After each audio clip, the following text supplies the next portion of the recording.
Hanna, are you ready? Yes, I'm ready. I hope you can hear me well. We can hear you very Uh, well. Please introduce yourself fully yes, and yeah, tell with us pleasure. tell us where you're telling from and tell us about your work, and please tell us a story. With pleasure. Well, first of all, my name is, as you know, Hanna Sender. I'm from Israel, and I'm a storyteller since at least officially 2006. I used to tell children stories. Now I tell adults stories. The story I will tell you today is called "This Too Shall Pass," and maybe you'll find something to connect it with other stories we heard just now. Um, this story comes to us from Persia. Long, long ago, in the early times, there was a kingdom and the queen, she ruled this kingdom. She was very clever and shrewd. Like most queens, she had a team of cooks and chefs preparing her royal meals since she was a child. She had a team of tailors and dressmakers to make her garments. Most of all, she had a group, a team of advisors, three of them, one man and two women.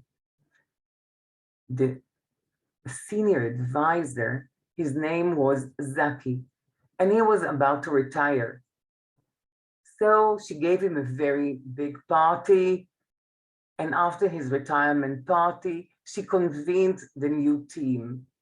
A new guy was hired, a new man, a young man. His name was Saul.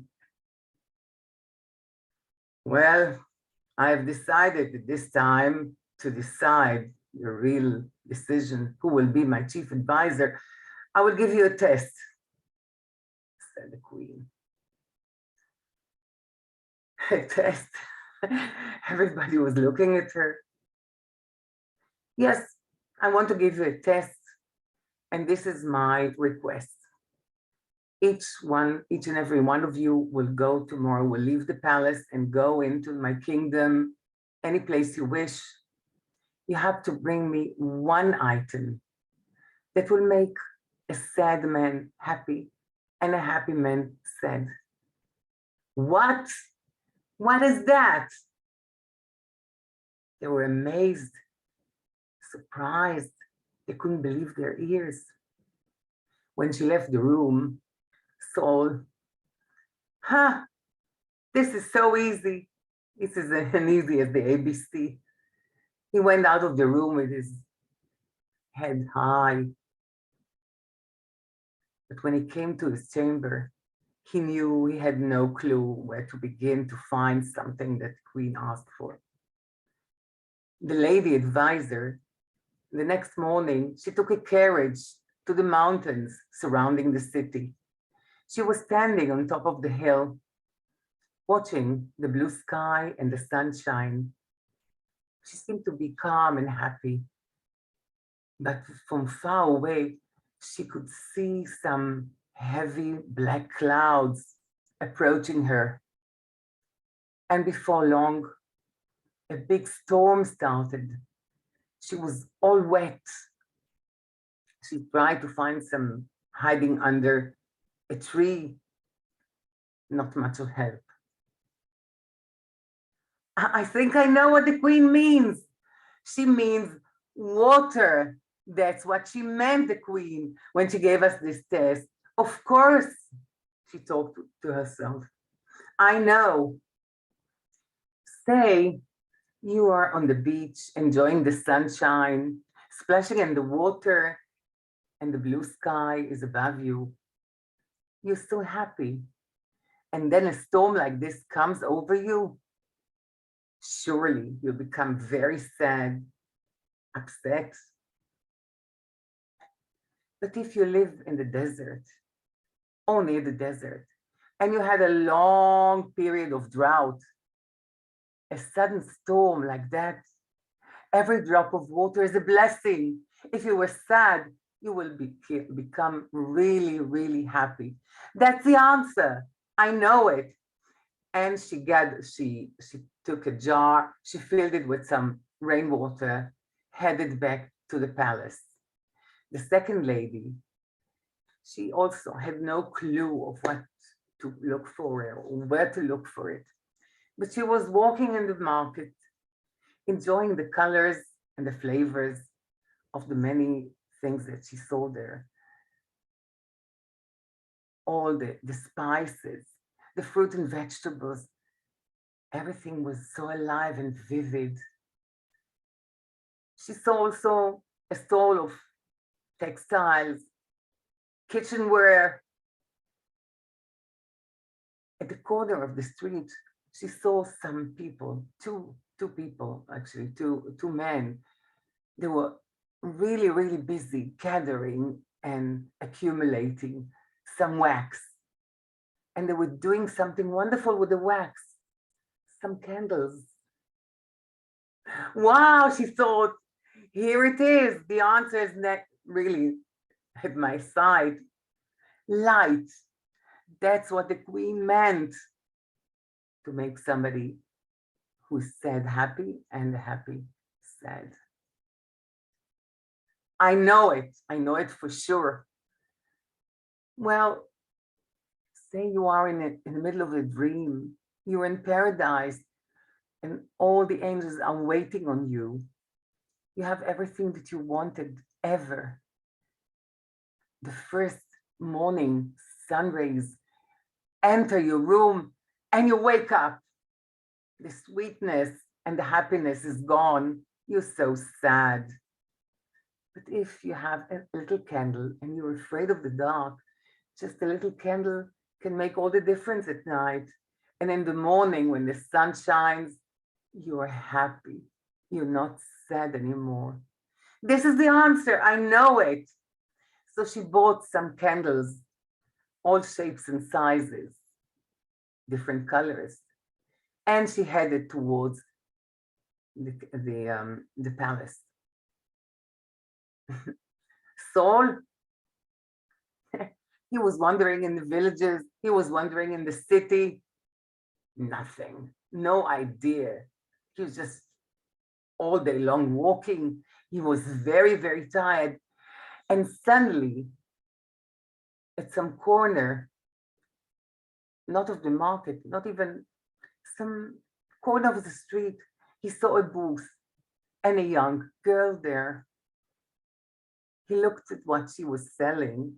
It was a table, and on top of it were all kinds of bracelets, rings, and necklaces, all made of beads. Very simple. Sir, would you like to see my merchandise? Maybe you want to buy something. He looked at her. That's funny. No, I don't want to buy anything, he said. Sir, you look so miserable. You look agonized. Is something bothering you? For some reason, he told her about the crazy idea of the queen. This is not crazy. I think I've got an idea. Wait here. She went into the house and she came back. She had something that looked like a chisel in her hand. Tell me about yourself, said Saul. Well, you see, I learned all the beads work and all the jewelry that you can see here from my parents who died in a big fire, and I'm alone in the world. And that's what you do for a living? Yes, that's what I do for a living. Wait here, wait here. She took a very simple bronze ring. She put it on his finger to see if it fits. And then she took the chisel that she had in her hand and she engraved something on the ring. Saul couldn't see what it was. She put it in a paper bag and she gave it to him. He went back to the palace. Ah, so here you are, said the queen. We were waiting for you. I got already the ideas from the two ladies' advisors. Water and light. Let's see what you have. He took out the ring of the paper bag. Here you are, Your Majesty. He gave it to the queen. That's what you brought me, a bronze ring. But when she held it, she felt something that was engraved on it. So she looked in the light.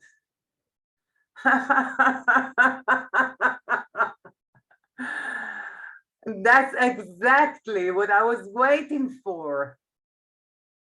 Everybody was looking, surprised. There is something written there. I must read it to you. This too shall pass. You are going to be my chief advisor, she said to Saul. Your Majesty, I must admit, this is not my idea or my doing.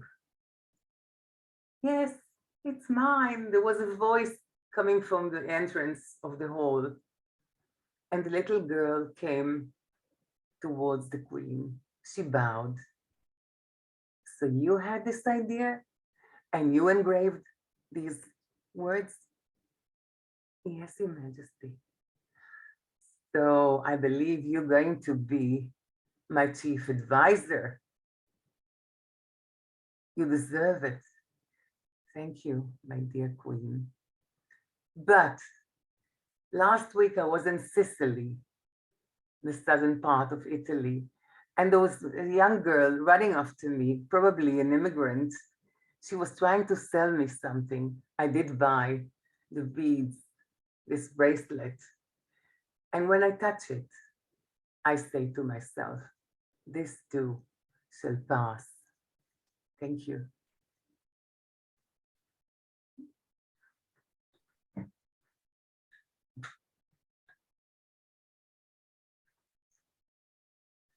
Okay, thank you very much. Very beautifully told. Thank you. And thank you for the opportunity, Henry. So you took a traditional little folktale about a minister who says, the king wants some words of wisdom, and the minister comes up with "this too shall pass." So you took that little story, and then did you create the rest of the story? More or less, more or less. Yeah. Wonderful. I Anybody? think it resonates with everything that we have just heard, and that we know all the time that in a blink of an eye, everything can change. Your fortune can change from. Moira? Yeah. Hannah, I loved your variation.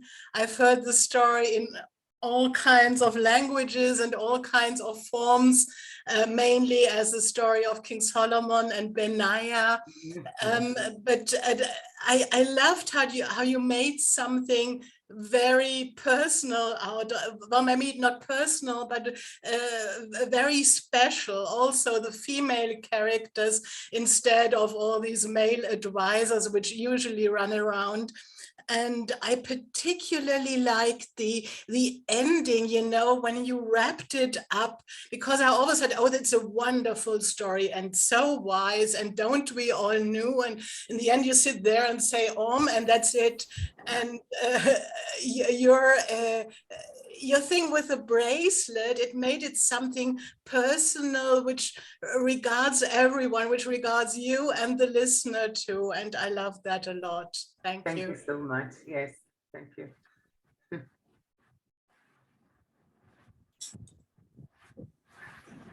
Hi, Hannah. That was a wonderful story. It's so philosophical when you say, this too shall pass.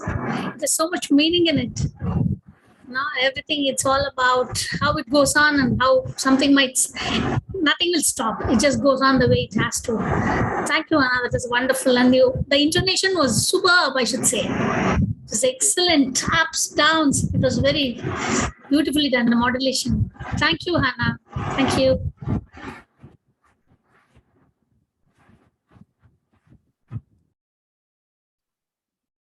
Anybody else? Well, then perhaps we should end the session. Mhm. Okay. So Hannah, I just want to ask you, are you satisfied with the way you told it, or would you tell it any differently any other time? I might tell it in a different way, but I thought that what was commented here about the women was important to me, and therefore I made 2 advisors women. I had more. I wanted to actually make more of this meeting between the 3 of them, the 2 women and the man, and they had a discussion who will really win the test and who will be the chief advisor. But I omitted it because of the late time. There was this argument amongst them. I really like those insights about water and light. I never thought about those 2 opposite possibilities of, yeah, that was that your addition? Did you do that? I'm sorry, what were you Was that asking? your addition? About water and light? Yeah, Uh-huh. it was my idea. Yeah. Mhm. That was good. Thank you. No, because it does, it gets you thinking about, because I know the story about the ring also, but I never stopped to think about what else could bring joy or sorrow, and the same element could bring joy or sorrow. That was interesting. Yeah, it was good. Yes, and sorry, and it also brings about 2 things that all the advisors are right in a sense. The other 2 are right. It's not the 3 of one, only one is right. The other ones are also contributing to the fact. So I like that very, very much. Thank you. Great. Okay. Thank you so much, Hannah. Thank you. Thank you, everybody. Thank you. Bye-bye. Thank you. Bye-bye.